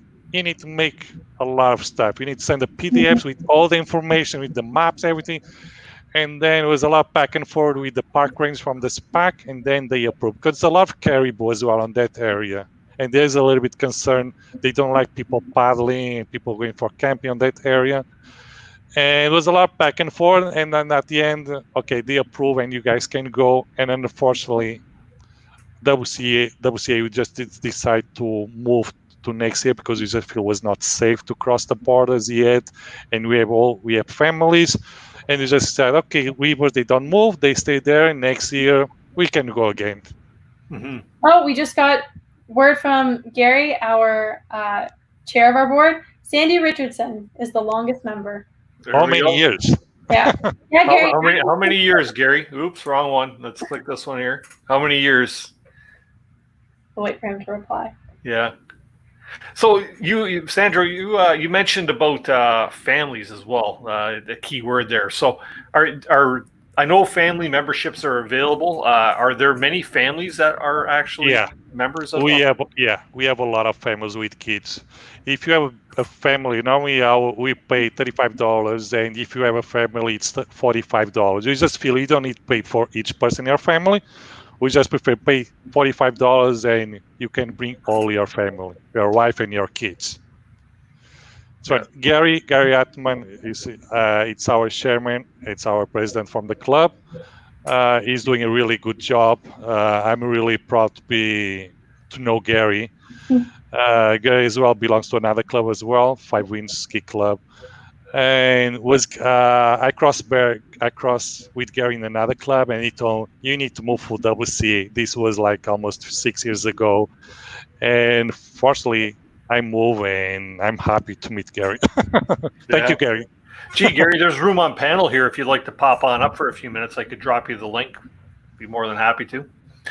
If you have something more that you'd like to add, because now we're just talking about our own happy fun times out there on the water, right? So yeah, WCA it's a family club.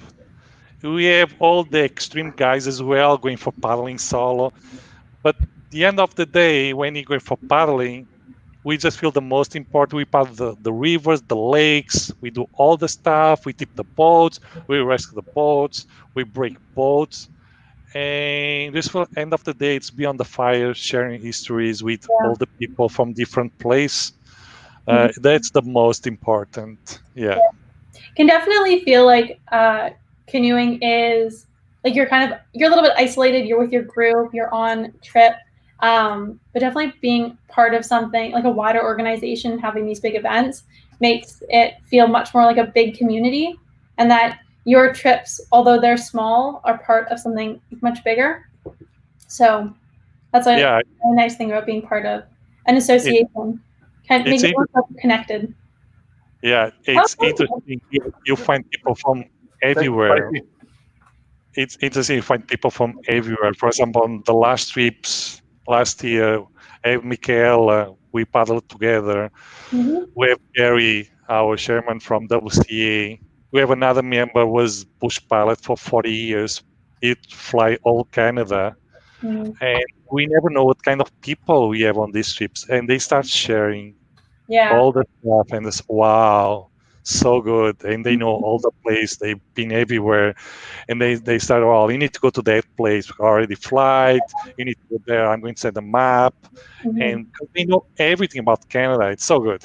Yeah, I remember paddling with someone, and all she had told me was that she was a retired teacher, and then someone else, like an older member in the club, was like, she's run a guiding company up in the Arctic for 40 years. So if you ever want to ask about any river, she's literally done them all. Just like, so it's just cool to meet people who have done so much paddling in Canada and have so much to share. And are also very humble about it. Like if I had 40 years of experience paddling every Arctic river in Canada, I'd be telling everyone.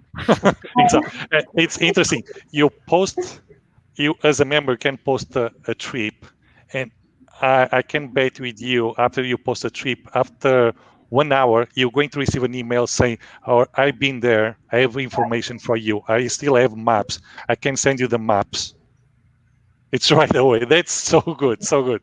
That's part of the community, the canoeing community. Everybody's willing to share their resources for this type of thing, right? So Just Yeah. really quick, Gary, I just put in the chat the link for StreamYard here. When you do join in, please just shut off your volume on your YouTube feed so that we don't get feedback when you pop in. Mm-hmm. So we'll get a little bit of a word. You said Gary is the president, or Yes, There the we go. chairman. Yeah.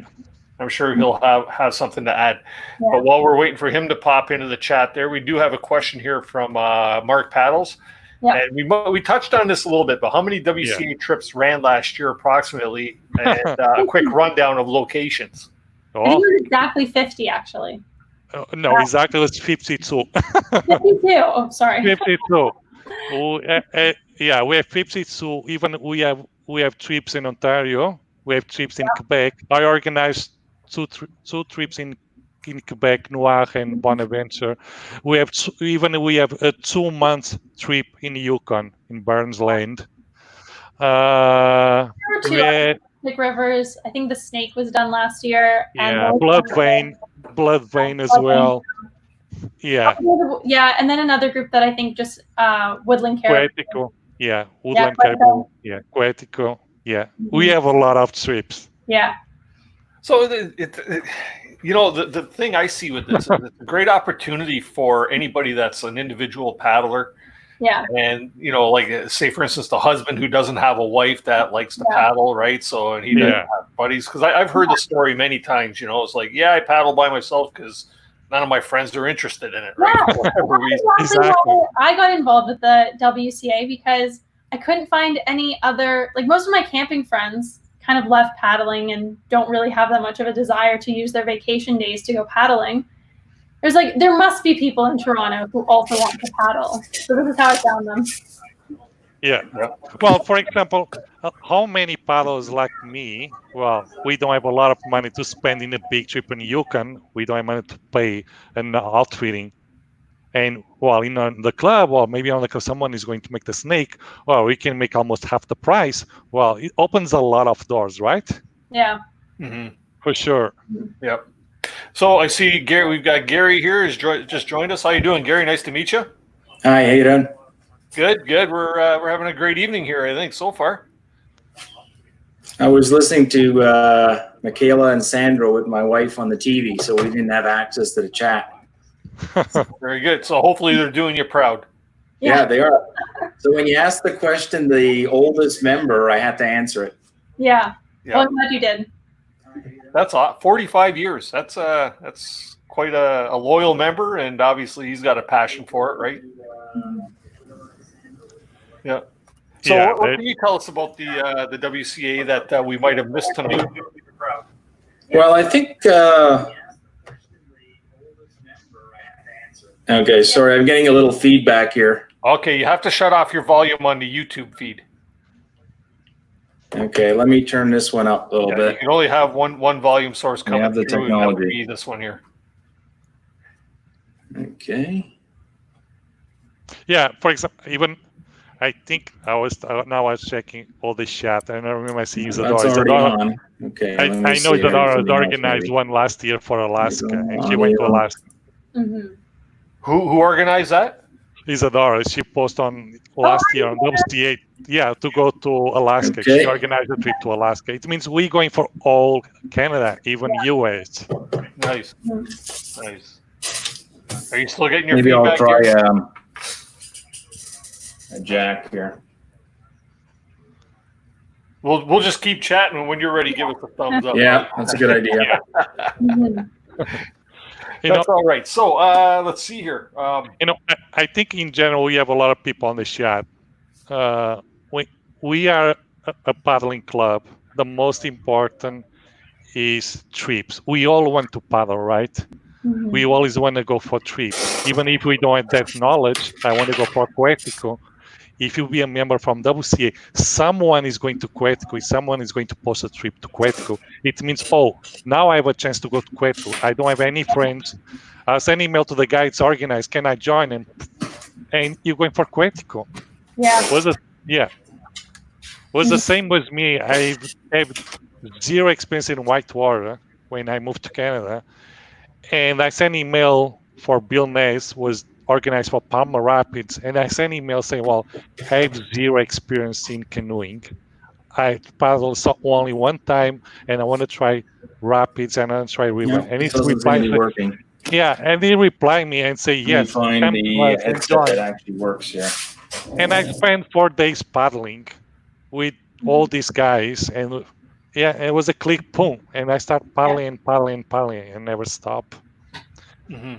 That's the most important. Well, one thing I'm curious here, like obviously we have quite a few people. We got 64 people watching the chat right now.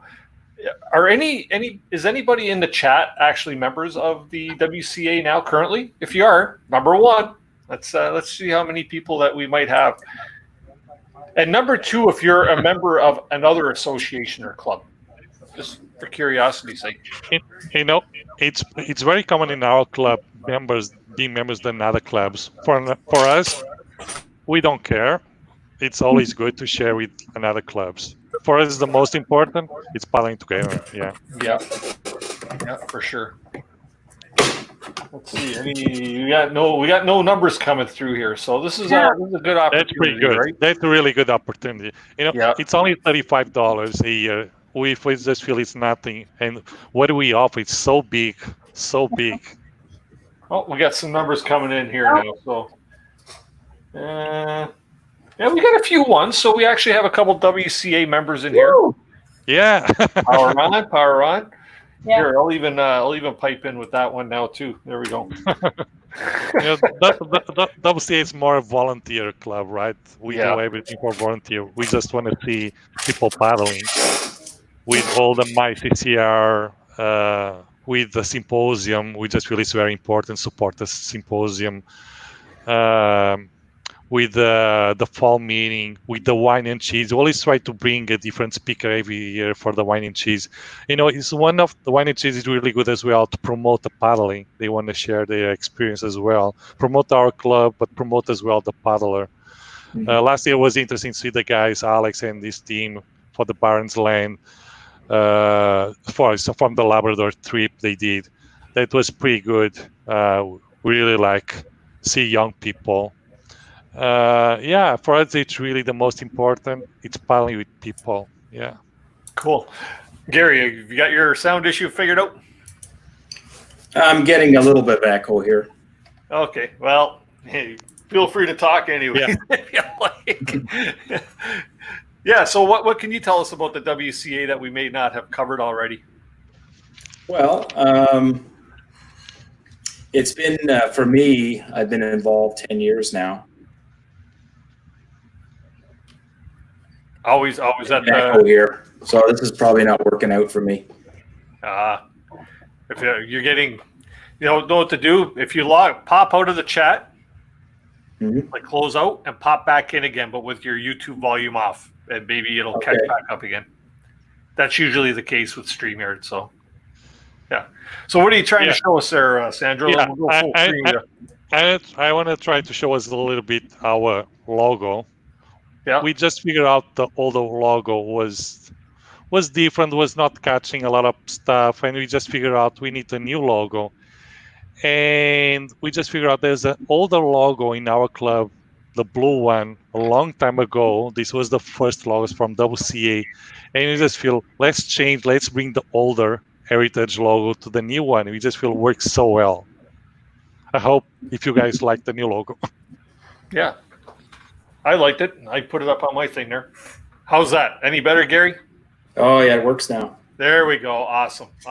Yeah, usually you get that feedback thing because YouTube's a few seconds behind the actual live chat here, right? So I'm going to pop up a question here from Ari Rosen really quick, and then we'll get into the question I asked you there. Is there a Woodland Caribou trip planned for this year? COVID? We actually did one last year. We actually did Woodland Caribou 5 days and then went down the blood vein for another 10. The whole trip is about 15 days. We went from basically Red Lake all the way to Lake Winnipeg. I just scanned through the outings posted on the website, and nothing posted for Woodland Caribou this year. However, a lot of trips have been canceled this year due to COVID. So hopefully someone will launch one for next year if they had one planned for this year and weren't able to. Yeah, once everything clears up, the floodgates are going to open. Right? Yeah. Yeah. So, yeah, that'd be a great thing. Okay, so Gary, you said you've been a member of the club for 10 years now? Yep, 10 years, and I joined the executive about 8 years ago. Okay. And it's a similar situation to Michaela and stuff. They were looking for new people, and I was 55 at the time or something like that. And they decided to sign me up. And within a few years, people turn over, and they actually want new members to assume things. So I became chairman about 3 years ago.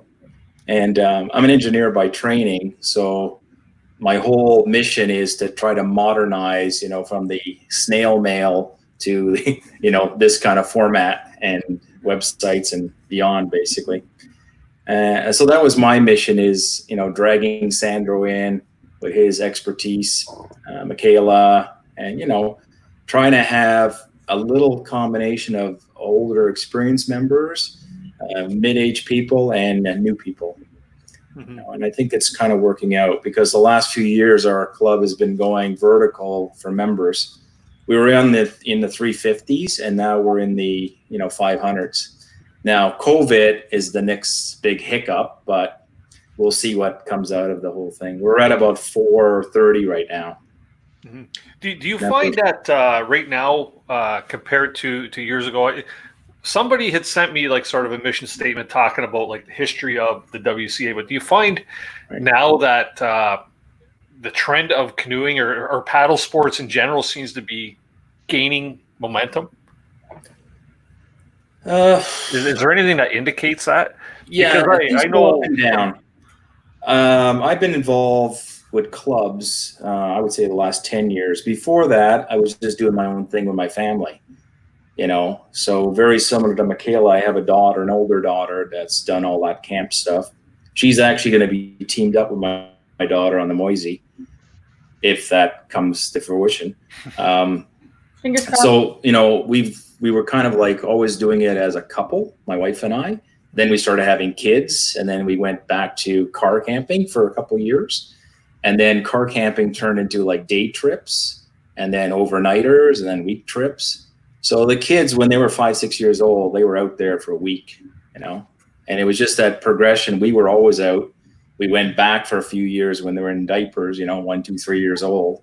And once they got to about 4 or 5, I still remember the first trip my kids were on. We went to Stratton Lake, and, we've done Stratton with the kids for, 10 years in a row, because there's this otter slide there at the end of the lake. And the first campsite, we opened this tarp. It's a 6x8 tarp. We sit on it, one kid on each corner, and my wife and I, and she puts this little pile of food in the middle, and the kids just look at it. That's it.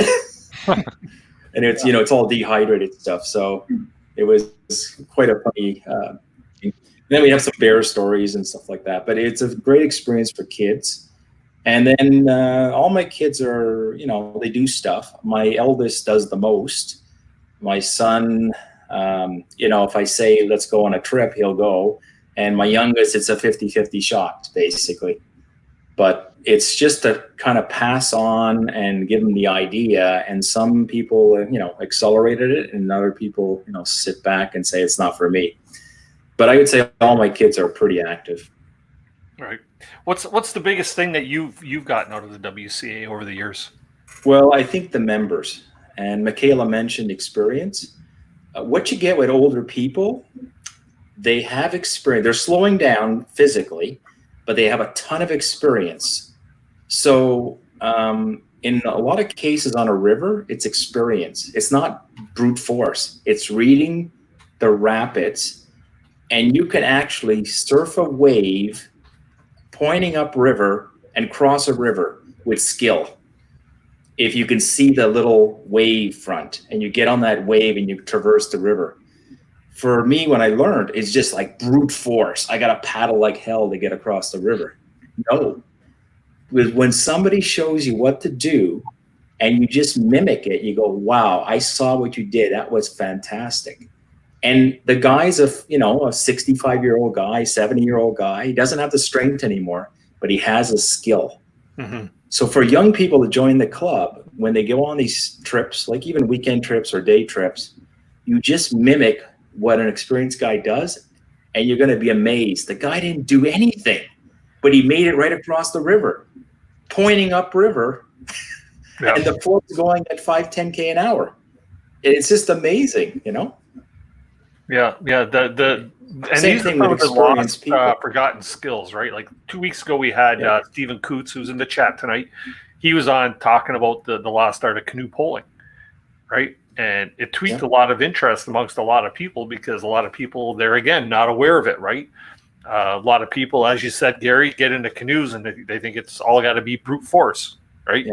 There's techniques that have been lost and forgotten over the years that we really need to revive as a canoe community or a paddling community to bring awareness to this stuff and to preserve these things. It's like the lost and forgotten canoe routes that we have to preserve or keep active because, you know, they're not maintained anymore, but they're just going to go to the wayside if we don't maintain them. I know Kevin Callan's a big advocate of that, right? So, yeah, that's very cool. You know what? I'm very intrigued, and I'm happy to be as of today, a WCA member, and it'll last a while because I've been reading up on you guys and doing a lot of looking and checking into what the organization is all about. If anybody else wants more information, all the links are down in the description below as far as going to the website, their YouTube channel, which I noticed only had 27 subscribers. You guys had a few. We just started that up. Yeah, well, you know what? Everybody check out. Like I said, there's a lot of activities going on in the last year or two, but we're starting up trying to go on more social media because that's where the people we want to attract are, right? The 20, 30, 40 somethings. You know, in most of our members, actually, when you do a survey, about 50% of our members are from word of mouth. So somebody sees somebody on a river and says, hey, you should join the WCA. That's 50% of our membership, how we get them. But, you know, with this new, you know, the world the way it is, you've got to go on Instagram and Facebook and YouTube and stuff like that. So we've been working our way through there slowly. This is a great opportunity for us too, because, you know, we're helping you because I just sent out an email to, you know, 500 members this morning saying we're going to be on this channel. So somebody, maybe some members see you simultaneously. We've got our banner flashed there, WCA. I mean, in a normal year, I think it's a great club because if you want to learn whitewater, you've got class 1, class 2, class 3 rivers in the spring, typically. And you, of course, you don't sign up for class 3 if you don't know anything about it. You sign up for the upper credit or, you know, even the lower credits, class 1, 2. But with a little guidance, you're on your way. And it's not only skill, you got to have the right boat. So many times we have a member with a tandem boat, whitewater boat, fully equipped. They're just looking for a partner. So you sign up and you say, I don't know anything about it. I'm a good flat water paddler. And you just tell the person, I don't know much. He puts you in the bow. He gives you some direction. And off you go. Within that 3 or 4 hour outing, you've just done a class 1 river and you're getting comfortable with it. That's right. And then you're just honing your skills. You got to do a little bit faster for class 2. And eventually after maybe a year or something, you can handle class 3 and you're going to wipe out. But, you know, we do things that are in a safe manner. So you wipe out, you're not going to hurt yourself, hopefully, you know? Yeah. Yeah. Very interesting. Very interesting. Does the club have any affiliations with any other organizations like in the paddling world? Well, I guess our insurance is through ORCA, which is the Ontario Federation of Paddlers or something like this. And so we're connected to them, I'd say, indirectly through our insurance because the insurance company is offered to like all the clubs that are associated with ORCA, I guess, you know. Like aside from like local clubs, you know, like down in the Niagara region here, we have like a Woodland Canoe Club and stuff like that, which I think is a little different than what you guys are offering. But do you have affiliations with like outside clubs like that, or is it just? I would say a lot of our members are members of multiple clubs. like I'm a member of Five Winds, which is a backcountry ski club, snowshoeing, winter camping. So it's a good kind of sister club almost, because the members there, you know, about a third of them are WCA members. Mm-hmm. And WCA has a few Five Winds members. So it's a good way to go, because WCA is all the water summer sports when it's liquid. Mm-hmm. And when it freezes, you walk on it with Five Winds. Yeah. So it's a good, you know, kind of sister club in the Toronto area. Cool. Well, we're down to probably about 5 minutes left here in the show. And if anybody in the chat would like to get a last question or two in here to our guests, please do put it with a capital Q in front of it so I could see it, and we'll get them on screen. If not there, we'll probably get into closing the show up. So with that being said, start typing, people.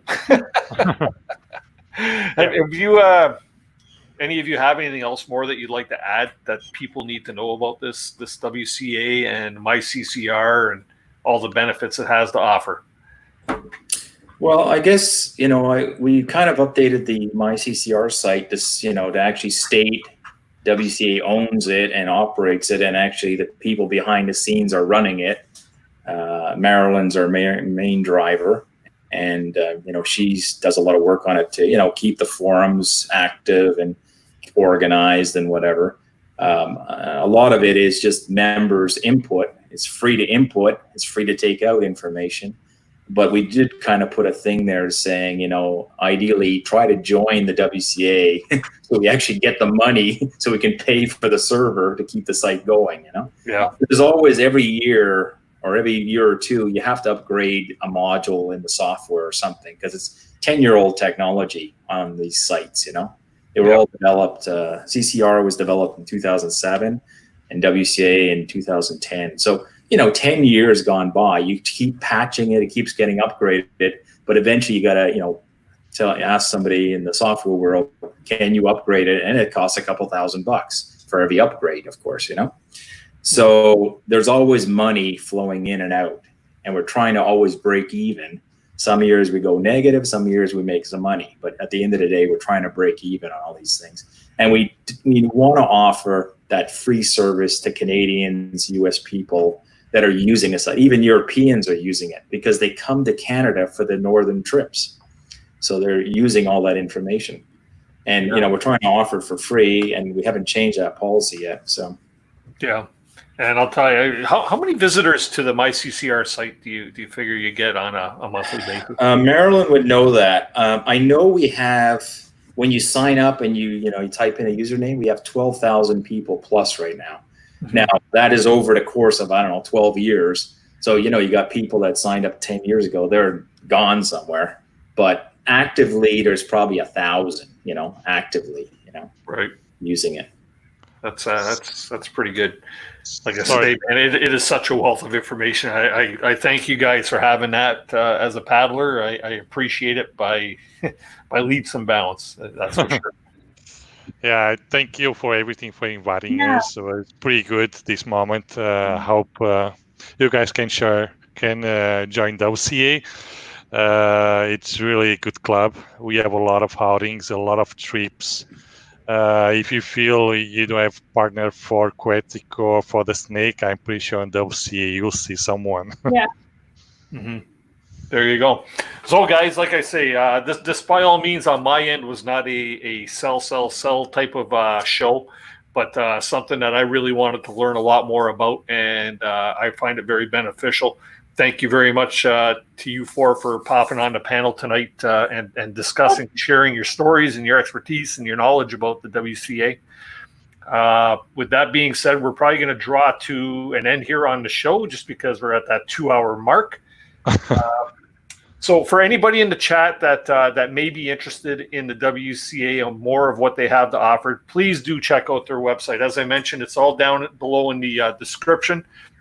You'll find links to their website, their Facebook, and their Instagram, YouTube, Facebook, and the website, and then also My CCR. Pardon me? And Instagram as well. Instagram, I haven't got that on there, but I will get that on there.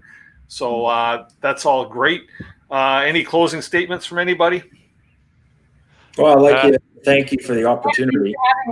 No Thank you for everything. My pleasure. It's always a good time meeting new people and learning a little bit more. So, everybody in the chat, next week we have Kevin from Kevin Outside. He's in the chat tonight too. Thanks for popping in, Kevin. I appreciate that. And it's going to be a good, fun show. Check out his YouTube channel too at Kevin Outdoors.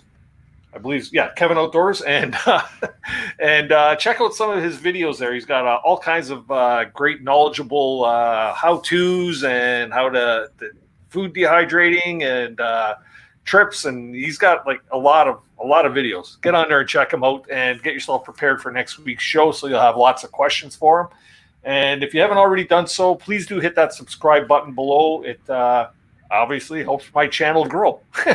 And that's what we all want. We want a lot of subscribers, right? But hit that bell notification so you'll know exactly what's coming up in the future. And follow us on Facebook at Canoehound's Outdoor Adventure Show for upcoming shows. Like I say, we're going till about the end of June here, and then we're probably going to be taking a couple months off and starting things back up in September with season 2. So it's been a really good time tonight, guys. Thank you very much, Michaela, for joining us last minute into the fight. You too, Sandro. Thank you. And Gary for jumping on last minute. I'm glad we got a few words out of you anyways. That's good stuff. And I'm looking forward to being a WCA member. So with that being said, everybody, I'm Dennis, Canoehound Adventures. And remember, people, keep the adventures alive. If you three will stick around, we'll chat for a second. Okay.